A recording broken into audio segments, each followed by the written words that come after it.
everyone. Thank you for joining us today for this new seminar on the topic of being productivity around the world, how well countries transform resources into subjective well-being.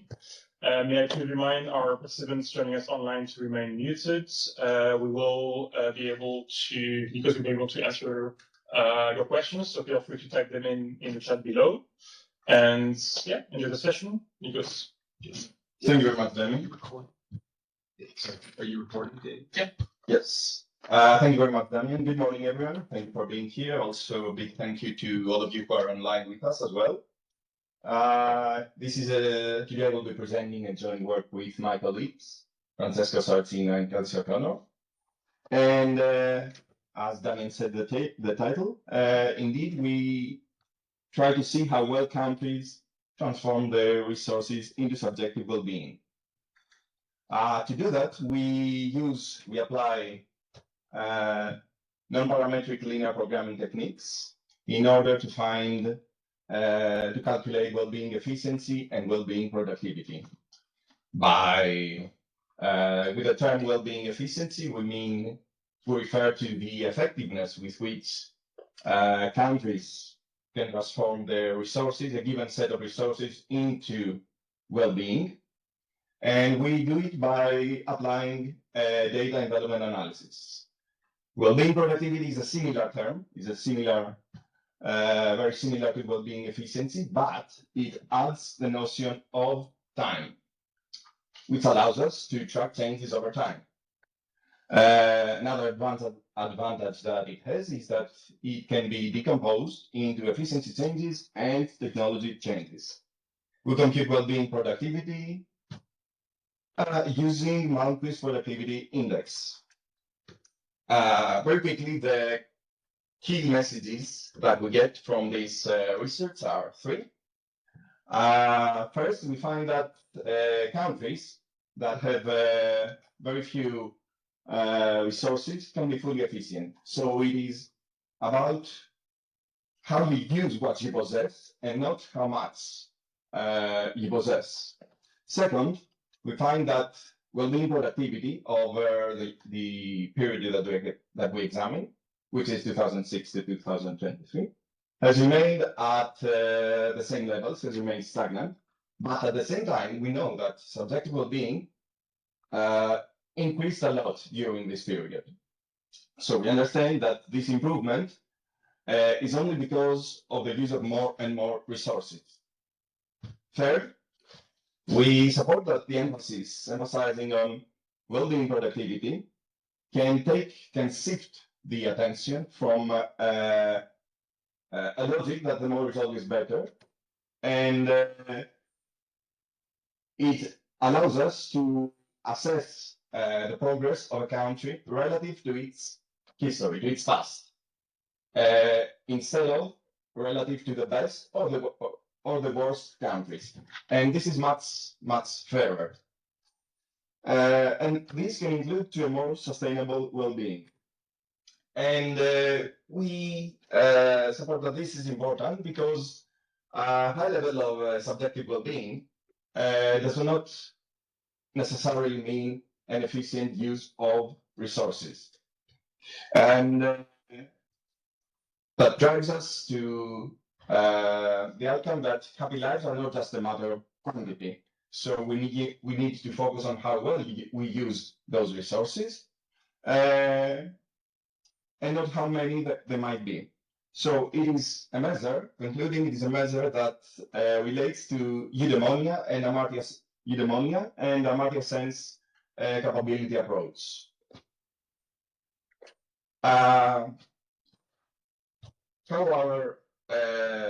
Let's see how our research relates with studies that have been conducted in the past that are available in the literature. We have to say that it is not entirely fresh, but for example, we have my colleagues Francesco Saracino and Kelsey O'Connor back in 2022. They have a cross-sectional data set of 126 countries, and they perform a DEA analysis. Also, Nicolò and Poposa, they use a panel dataset of 91 countries, and they use as inputs income, education, and health. Finally, two other research studies that are on individual level data. Cordero et al., Cordero and colleagues, 2017, and Bidner and Brokel, 2012. What a common finding in all these studies is that the happiest countries are not necessarily the most efficient countries. Now, regarding our contribution, first, we have a large panel dataset consisting of 121 countries and 18 years. It is significantly broader than what has been done in the past. And second, and more importantly, we introduced the concept of well-being productivity. All the previous studies were using DA to find efficiency at a point in time. So for a year, we introduce well-being productivity that allows for comparisons over the years.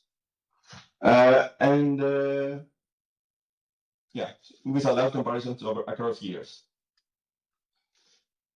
A few words about the method. We use data envelopment analysis, which is relative efficiency, meaning that we compare countries.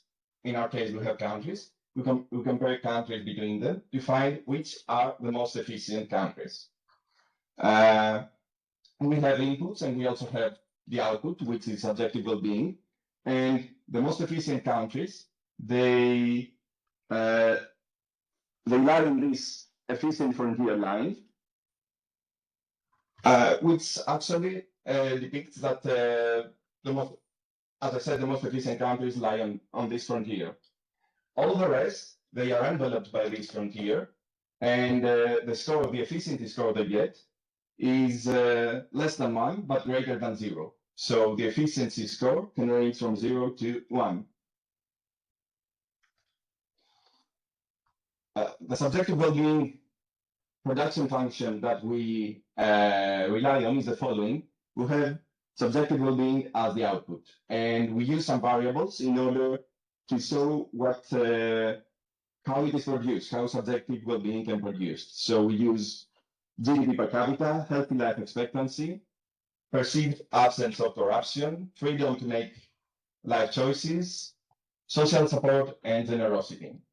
We use those 6 because, as it has been shown, they explain 75% of the variation in across-country subjective well-being. More specifically about the output variable, which is subjective well-being, it is from the self-evaluation country ladder. So people have to answer a question. The interviewers have to answer a question. First of all, they have to imagine a ladder with 11 steps going from 0, which depicts the worst possible life, to 10, which depicts the best possible life, and it is the top stair on the ladder. And the question that comes is, on which step of the ladder would you say you personally feel that you stand at this time? So people have need to give their answers on this question. The resources that we use are variables from the World Happiness Report. It's, of course, about subjective well-being, but also healthy life expectancy at birth, social support, freedom of choice, and generosity. They all come from the World Happiness Report. We use World Bank to get data about the GDP per capita, and we use Google to get information about political corruption, and we reverse it to represent the absence of corruption. The time period of our study covers years 2006 to 2023. It is about 121 countries, and we aggregate all these variables to a country level for each year. Moving on to the results now. Over here we plot well-being efficiency against the country ladder score, and we get the average well-being efficiency of each country on the x-axis versus the average country ladder score of each country on the y-axis. We can see on the top right of the plot over here that the Nordic countries are very high. The Nordic countries, which always top the ranking of the World Happiness Report as the happiest countries, they are also very close to being fully efficient, but they are not fully efficient. That means that this happiness that they have, that we see every time on the World Happiness Report, comes because of the plenty of resources that they have. Also, we can observe that on the bottom right, but also on the middle right, we have countries that are fully efficient, and they can be fully efficient, but they do not belong to the happiest countries, which gives us wondering how happier they could be on average if they had more resources to use in order more resources to use and enjoy. Let's spend a couple more minutes, a few more minutes on this slide to make some comparisons. For example, over here, I have circled Luxembourg, Republic of Luxembourg, and Costa Rica. We can see that both have more or less the same country ladder score, 7 or a bit above 7. But we see that Costa Rica is much more efficient compared to Luxembourg. Specifically, Costa Rica is 0.98, when Luxembourg is 0.93. So Costa Rica, with fewer resources, can compensate the country ladder score because of the efficiency that it has. Another pair that we compare of countries we have here, it's on the top, it's Denmark, and on the bottom we can see Greece, but we can also see inside the circle Mexico. We then compare those three. They all have the same more or less well-being efficiency score. They're very close to being fully efficient. But Denmark, that has many more resources than the other two countries, Mexico and Greece, is very high on the country ladder score. So Denmark is having more resources, although they have all these countries have the same well-being efficiency. Denmark manages to be happier. And that's over here we had been questioning how much happier could be the countries, how much happier could they be if they were fully efficient? So we try this experiment. Over here we present 10 countries from various places. One of them is Luxembourg again. And we try to see if those countries were fully efficient, how much happier they would be. This is what we call projected well-being. And it's over here with the green colored with a green color bar. So we compare the actual versus the projected well-being. For Luxembourg specifically, we see that if Luxembourg was fully efficient, it could go from 7 to 7.5, meaning 0.5 points, which is quite substantial. It could be much better, though. So we also see countries that could be even higher, that could gain more than 0.5. And this is very important for countries like Tanzania, Zambia, that their initial, their actual well-being is around 4 or even below 4.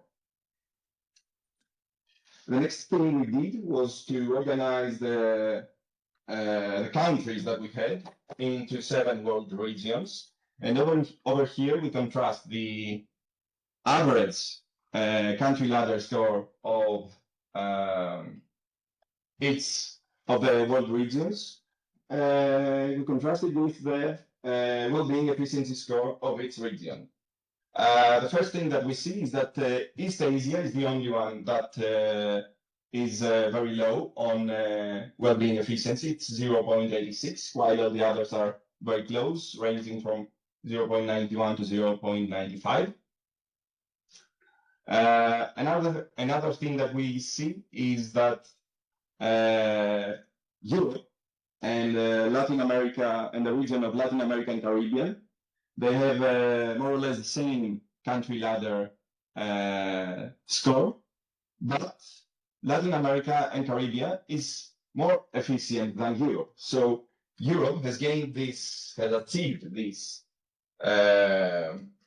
high country ladder score based only on the abundance of resources that Europe has. And Latin America and Caribbean with less resources, because of their efficiency, they've managed to reach the same level of country ladder. We want to test the validity and robustness of our results. That's why we perform 5 tests. Each time we exclude some resources. For tests 1, 2, and 3, we exclude each time 2 of the resources. And for tests 4 and 5, we exclude each time 3 out of the 6 resources. Then the idea is that we compare the results of each DEA results of its efficiency analysis with the baseline results. So we add 5 more efficiency analysis results, and we do the comparison to find the correlation between the baseline results and its test. Over here are the correlations for its test with a baseline. We see that only for tests 4 and 5, the correlation gets very low,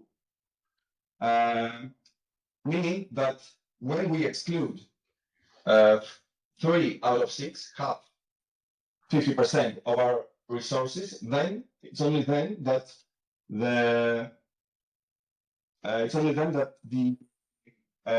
results may differ significantly and do not correlate. Then we also had to deal with the outliers.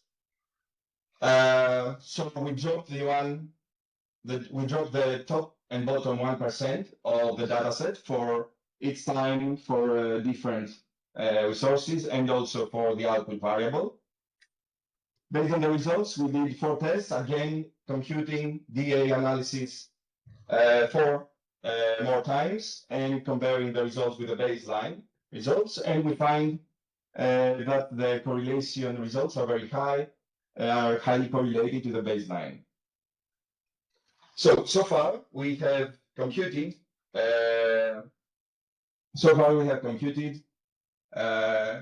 how well can countries convert their resources into well-being, but we have done it only at one point. So our analysis is based on the averages. What we want to know is what has changed, how much did well-being change from one year to the other. So for that reason, we apply Malthus Productivity Index, which is based on the framework of data and development analysis, so very, very closely related. And we try to find by how much from one year to the other did the well-being change, because actually this change can be attributed to two reasons. because of the movement of a country towards the frontier, closer to the frontier, or further away from the frontier, which is called efficiency chains, or maybe the frontier chains. The frontier might expand it or might contract it. And this is called technological chains. And this tells us, this gives us the information on not only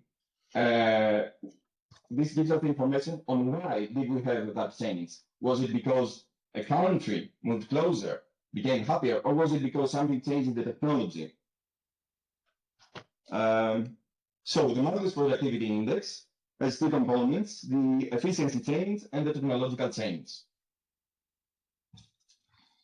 I have to say that Marcus Productivity Index results move around 1 unity. If it is larger than 1, then we have productivity gains. If it's less than 1, we have productivity losses. Over here, we have rescaled the results to move around 0. So but the logic remains the same. So if it's over 0, the productivity is over, well-being productivity is higher than 0, then it means that we had well-being productivity gains. While when it is below the line of 0, it means we have well-being productivity losses. If we look, we can see that the two largest drops in well-being productivity have occurred in 2010 and 2020, which corresponds with two large exogenous shocks, the financial crisis and the pandemic.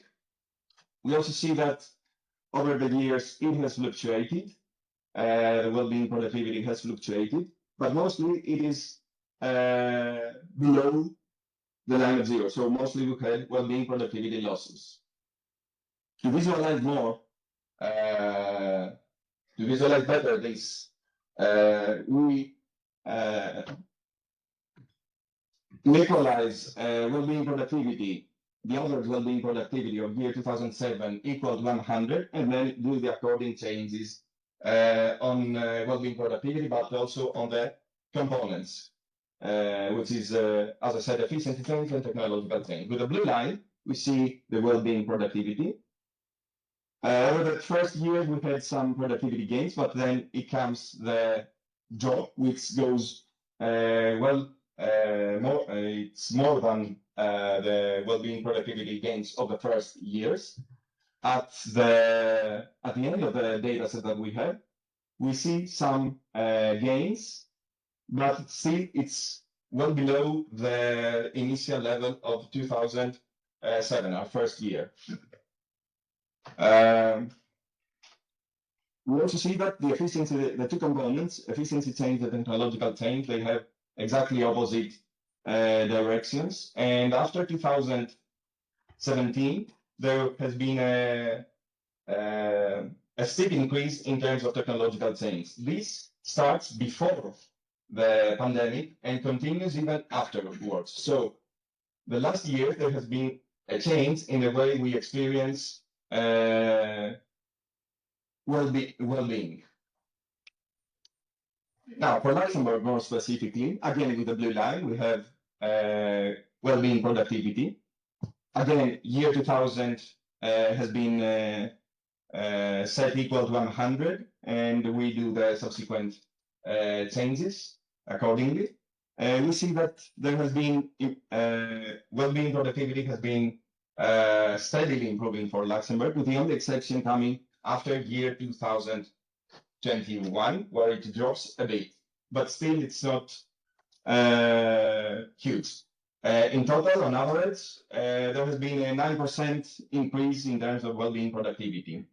It is mostly attributed to the efficiency change, and it's only over the last, again, as we saw before, on the average, on the overall average, technology change has increased after year 2017. We compare Luxembourg with its three neighboring countries, which are France, Germany, and Belgium. Over here, we have only the well-being productivity, neither of the two components. We see that Luxembourg finishes first compared to the other three countries, so it has the biggest well-being productivity gains, and with France being very close. France after 2016 has significantly improved, chasing Luxembourg. On the other hand, Germany had a drop after 2017, and although it was higher than every other country until that point, it finished third. Belgium seems to be having zero gains, zero losses. It seems very at the same point on average. We also use the 7 world regions in order to see what has happened in the world those 7 world regions about well-being productivity. We see that Latin America and the Caribbean is the region with the highest well-being productivity gains. In this race, it finishes first, with productivity gains reaching up to 7%. Although in year 2020, there was somehow of a drop. The region with that is in the worst position and is experiencing well-being productivity losses is Central and South Asia. We also see Europe with the purple dust line, that it has well-being productivity losses. Very small, but it's well-being productivity, it's losses, it's not gains. And all the other, they are at the same, almost at the same, finishing, having in the end, on average, being at the same spot where they began. So, what further we wanted to see was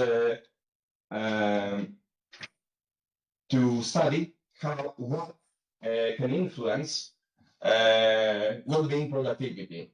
What can play a significant role in order to influence well-being productivity and change it. So we regress well-being productivity on some potential explanatory variables, and we have all these variables over here, and we try to find what correlates with well-being productivity. Specifically, we find 4 variables that are that can influence well-being productivity. First, it's the lag of well-being productivity. Then it's unemployment growth, public health spending, and carbon dioxide emissions. We see that by increasing carbon dioxide emissions and unemployment, we get decreases in well-being productivity. So it's actually a lose-lose situation, because the unemployment not only is something we don't want in the economy, but it is also bad for the well-being productivity. Same holds for carbon dioxide emissions. And public health spending seems to be the only positive, the only variable that can have a positive influence on well-being productivity, but it's somehow small. So concluding, we use non-parametric linear programming techniques, specifically data envelopment analysis and math-based productivity index, in order to estimate well-being efficiency and well-being productivity, respectively, for 121 countries over a period of 18 years. By studying well-being efficiency, we see that countries that hold few resources can be efficient. So it is important. So this one is very important when resources are not enough, when the resources are constrained. And as I said before, it leaves us with the question, what would happen if those countries had more resources? for well-being productivity, we find that it has remained stagnant over the period that we examine. And finally, emphasizing on productivity can shift attention from the logic that more is always better and contribute to a more sustainable well-being. Thank you.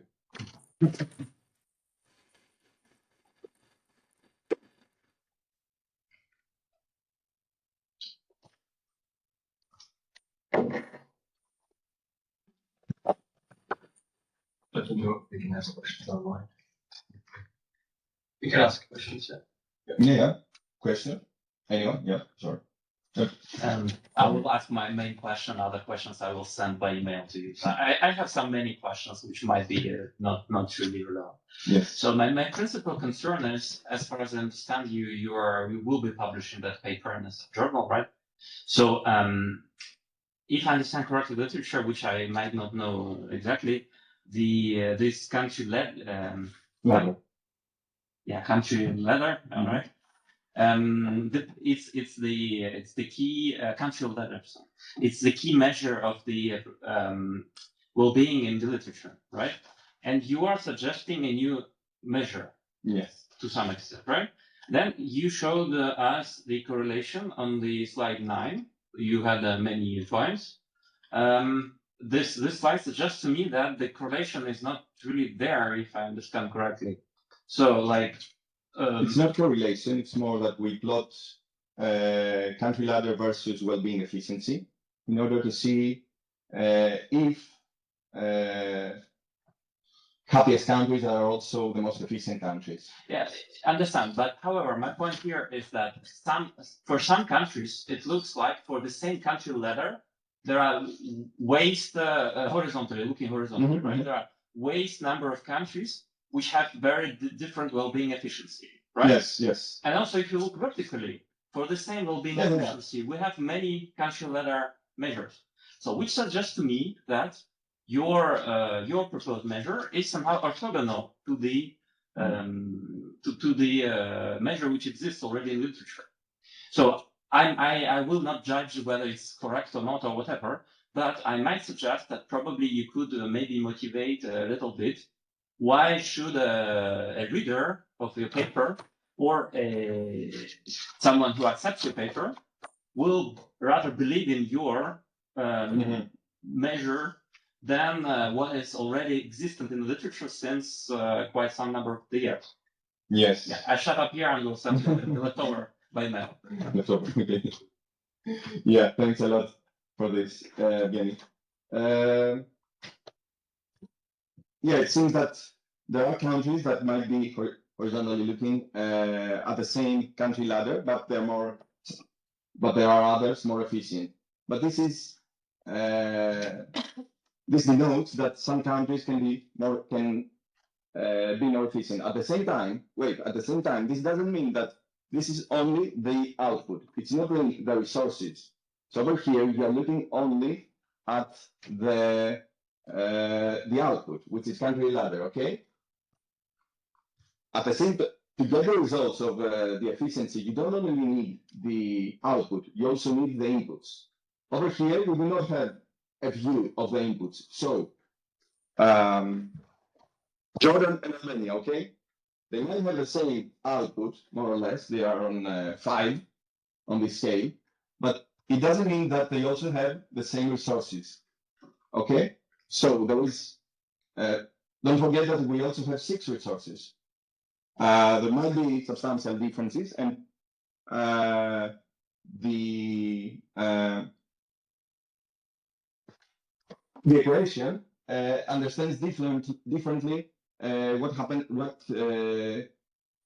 would the outcome be, the efficiency score would be, because of the also of the resources inputs that we use. So on what you said, over here we do not have a look. We cannot see what are the resources. So for Jordan and Albania might also be better in resources, or at this point I do not know. I do not remember, but the resources of these countries. I So- completely buy your explanation. However, my point is that we have one measure which is old one and the new one which is yours. Which one should we believe? That's just my question. We will not intend to replace. Our point is not Yeah. to replace, but to complement and to bring to And also- attention. Sorry, Okay. just to bring to attention that not just the absolute level of well-being matters, but how we achieve that. Yeah. So we tend to bring to the debate some richer information about how a country is achieving the level of well-being it is achieving. So it's, if you want, more towards the process rather than the outcome. So two different topics, and we don't want to replace subjective well-being, we want to complement. Diego? A quick question, just because I'm not very familiar with all that. But here I see AFG, is that Afghanistan? Yes. Does it mean that it has highest efficiency? It has, yes, with the very few resources that it has, it managed to produce well-being efficiently with a very, very scarce resources that it has. Sorry, yeah. Yeah, I have a quick question. Yeah. Back to your slide 3, you have a section that you mentioned briefly. Yes. It's related to the concept eudaimonia. Yeah, I'm wondering how would you argue theoretically? How this concept of efficiency related to human flourishing, or whether you can kind of prove it empirically, whether your measure is correlated with, for instance, measures of meaning and purpose that's currently available in some of the surveys worldwide. yes, thank you. So we say that it relates to eudaimonia, the art of living a good life, because what we want to do with proposing subjective well-being efficiency is that, and subjective well-being productivity, is that we need to focus on how well we use our resources, not on having an abundance of resources and many resources. So we shift the attention from having too much and going to looking more closely about how well you use your resources. So for the eudaimonia and human flourishing, we can say that it is mostly about having to do managing to get to the level of a good life with the resources that you have, and not wanting more and more resources. Instead of thinking about the outcome, which we've tried to operationalize eudaimonia with, think about how it was written about living a life in a certain way, a virtuous life. So this is about how you live your life, not the outcome. And so there's no empirical test. It's a theoretical construct. And then we got some questions in the chat too, but we can talk more. I hope that. Yeah, I'll just read out the question. Secondly, I had a question. It might be more relevant from the policy viewpoints focus on disadvantaged rather than whole variety of control ladder. Aim of the welfare state is to guarantee reasonable well-being for everyone. Is it possible to make analysis with the outcome like this? Percentage of those whose SWB is lower than 5. Oh, that's it. Thanks. Thank you very much. So actually, the question is if we could use less countries. Yes, we could use less countries. Again, the point is that well-being data environment analysis is relative comparison, so it's relative efficiency. Again, if we had a different set of observations of countries, then there would be some that they would be fully efficient, some other, because we have there would be countries that are fully efficient, forming the efficient frontier. So I suspect that the question is whether you can use, rather than the whole range of 0 to 10 point, just the bottom 5, and that this as a dependent variable. Is this your Yes. question, Sakari? I understand that you're proposing it as an outcome variable, one that takes the bottom 5 steps of the ladder.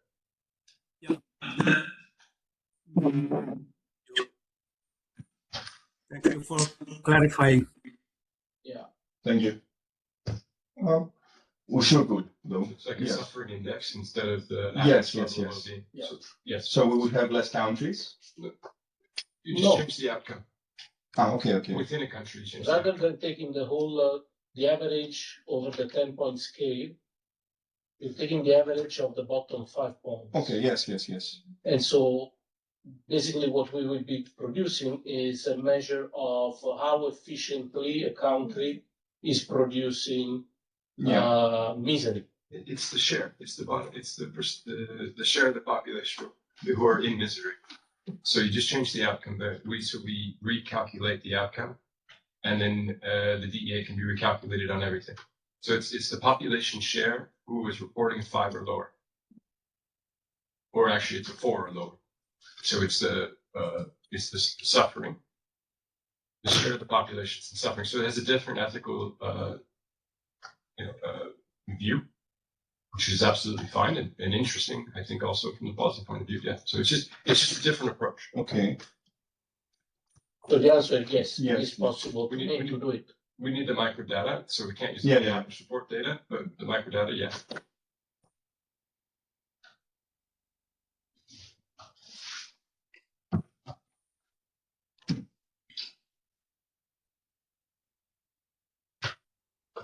Okay. If no one else has an Yes, question, I have one. Please. Rather an idea, what if grouping countries, you group the countries. So what if you run DA within a group of countries? Yeah. So like Afghanistan then would be compared to Tajikistan. Yeah. Those countries Based with on the similar conditions. yes. So in a way, then Afghanistan would not be that super efficient as compared to France. Yes. That would be a good strategy. I have tried. I had some difficulties on that. Perhaps I need to try that again one more time. One of the big problems is that when you go by world regions, the numerosity of countries changes. Yes, of course. So if, for instance, you look at Oceania, you will end up with 2 or 3 countries. And this is not enough to run a DEA that is reliable. And so you could do that, for instance, with Europe, but also if you want to go to North America, then again, you end up with 2 or 3 countries. May I suggest something else? Go. Well, first, my usual comment about the income groups. So in the World Bank grouping, there are 4, if I remember correctly. High, low, mid. Yeah, and they quite numerous in each of them. So you may try this one. And another idea: what if you group countries by this unpronounceable name for me, country letter? You group like high countries. Like then Norway, Sweden, and Switzerland will be in one group. Afghanistan will be with Congo and Tanzania in another group, probably. And then you will run DA for those groups. Go to the intuition slide, if you don't mind. The slide with the figure. So you can explain that one of the reasons why Afghanistan is where it is. Yes, because it has very few resources over here. It's very low on resources, but also it's low on subjective well-being. And based on the approach that we have, it becomes on the bottom left of this curve of the frontier, efficient frontier. So in this case, regrouping won't change Afghanistan. Now, it is interesting or relevant for different reasons. So because one of the things that we're talking about here is that making the assumption that all countries produce, quote unquote, produce subjective well-being in the same way, by income group, by the outcome, etc., world region. And so that is a different discussion, which Nikos can comment on. But in this case, it wouldn't change Afghanistan because it's already the lowest in resources. Yeah. For me, Afghanistan is problematic for your paper. So sorry about that. Why? Because We agree. it's a little bit, Yeah. it's a little bit going against the intuition of your measure. You're saying that your measure is good, and Afghanistan tells that wait a second, there is a poor country, maybe unhappy according to country leader, Yes. which is apparently efficient. Okay, it is efficient, but so what about well-being? Does it matter for well-being? At the same point, I get your point, but we also did the sorry, over here we excluded the outliers. So Afghanistan was on the countries that were excluded. Comparing the results, the correlations of the two of the 4 tests, we get very similar correlation scores. So even when we excluded countries like this, the results were similar. Can I ask something else? Yeah. In case we have time. Could you go please to page 21? Yeah, that one. Yeah. I think probably you had this discussion before. I might not remember though. So those productivity and efficiency, the blue line and the red one, suggest very different trends across numerous countries, right? Those are numerous countries. Right? Keep in mind, keep in mind that the efficiency is the component of productivity. It's not the efficiency that we saw in the first part of the presentation. So it's the component. Productivity is, as we saw, it has 2 components, the efficiency changes and the technology changes. So over here we see the 2 components of productivity. The blue solid line is the productivity, and then we have the 2 subcomponents. Oh, I haven't got to read that. For the policymaker should look at productivity now. The blue line matters. Yeah, it's the blue line that matters because it's the big index. Yeah. So okay.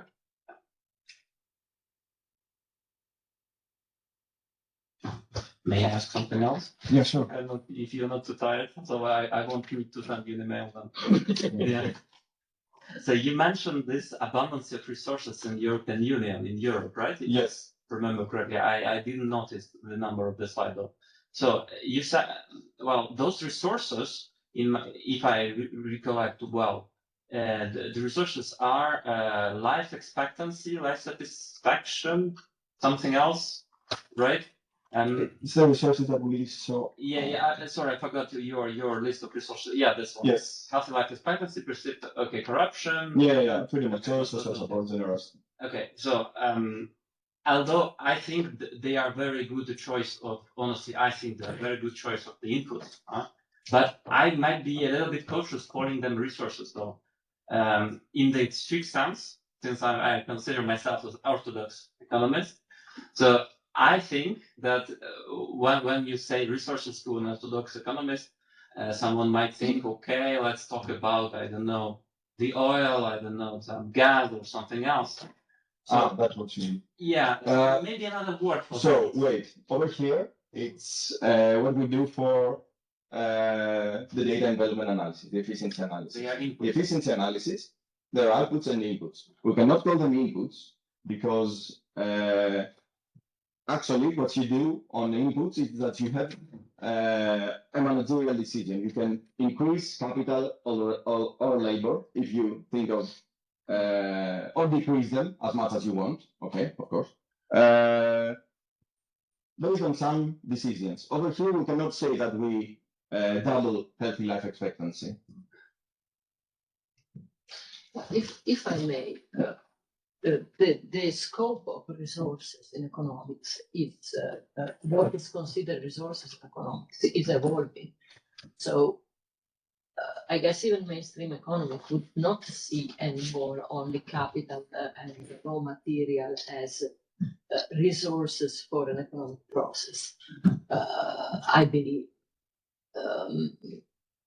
it is true that so we would consider more and more natural capital, biodiversity, health of the population, social relations as resources that also helps the functioning of an economic system. At the same time, probably this set of resources, which I believe is driven also by the World Happiness Report Yes. setup, might also explain why you have certain cases that are more difficult to defend. Yeah. Afghanistan, for example, we don't know actually what are the networks of say social support that you might have in countries that have known a lot of conflict, but also very different degree of social development.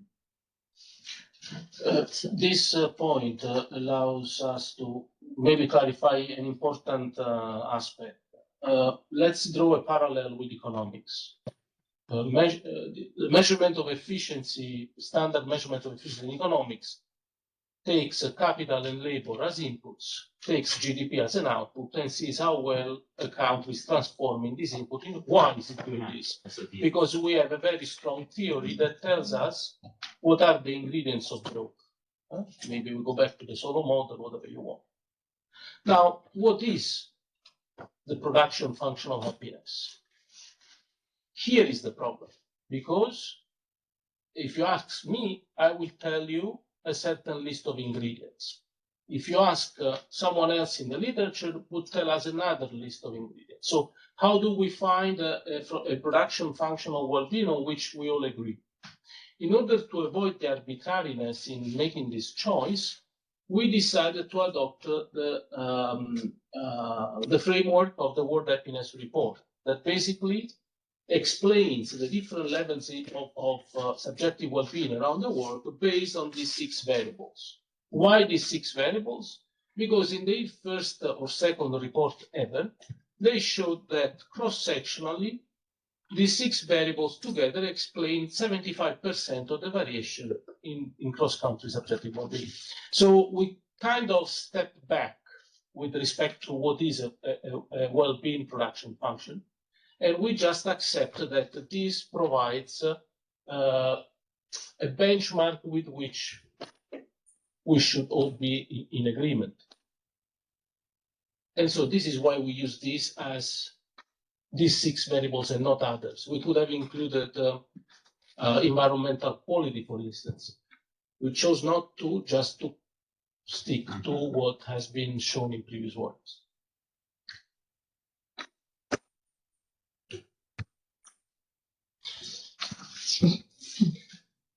Yeah.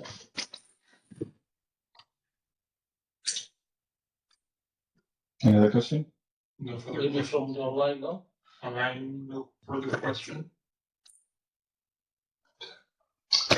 We can close just on time.